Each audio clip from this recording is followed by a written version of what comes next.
Actress Trisha தான் இந்த ஒரு ஒர்க் அவுட் வீடியோவை ஷேர் பண்ணியிருக்காங்க. ஆக்சுவலாக தக் லைஃப் படத்துக்கு அப்புறம் ஆக்ட்ரஸ் த்ரிஷா ரொம்ப ஒல்லி ஆயிட்டாங்கன்றது தான் சமீப காலமாக பலருடைய கருத்தாக இருந்துகிட்டு வருது. அதுக்கு காரணம் த்ரிஷா தக் லைஃப் படத்துக்கு அப்புறம் பயங்கரமாக ஒர்க் அவுட்ல இறங்கிட்டாங்க. இந்த நிலையில ஆக்ட்ரஸ் த்ரிஷா ஒர்க் அவுட் பண்ற வீடியோ ஒன்று ரீசெண்டாக ஷேர் பண்ணி கேப்ஷன்ல ஒரு காலத்துல நடக்கிறதே போதும்னு நினைச்சனா வீக்கெண்ட்காக சக்தியை அதிகரிக்க முயற்சிக்கிறேன்னு சொல்லியிருக்காங்க. இது ஒரு பக்கம் இருக்க, இவங்க இப்ப தக் லைஃப் படத்துக்கு அப்புறம் சூர்யாக்கு பேரா கருப்பு படத்துல நடிச்சிருக்காங்க. கிட்டத்தட்ட 20 வருஷம் கழிச்சு இவங்க ஒன்னா சேர்ந்து நடிச்சிருக்கக்கூடிய இந்த படத்தை போன வருஷம் தீபாவளிக்கு ரிலீஸ் பண்ண மூவி டீம் பிளான் பண்ணியிருந்தாங்க. பட் போஸ்ட் ப்ரொடக்ஷன் ஒர்க்லாம் முடியாததால ரிலீஸ் டேட்டை சொல்லாம போஸ்ட்பான் பண்ணியிருந்தாங்க. மேலும் இந்த படத்துக்கான ஃபைனல் ரிலீஸ் டேட்டை மூவி டீம் இந்த மாசம் தெரிவிக்க இருக்கிறதா சொல்லப்படுது.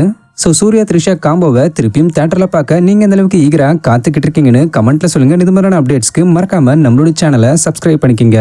தேங்க்யூ.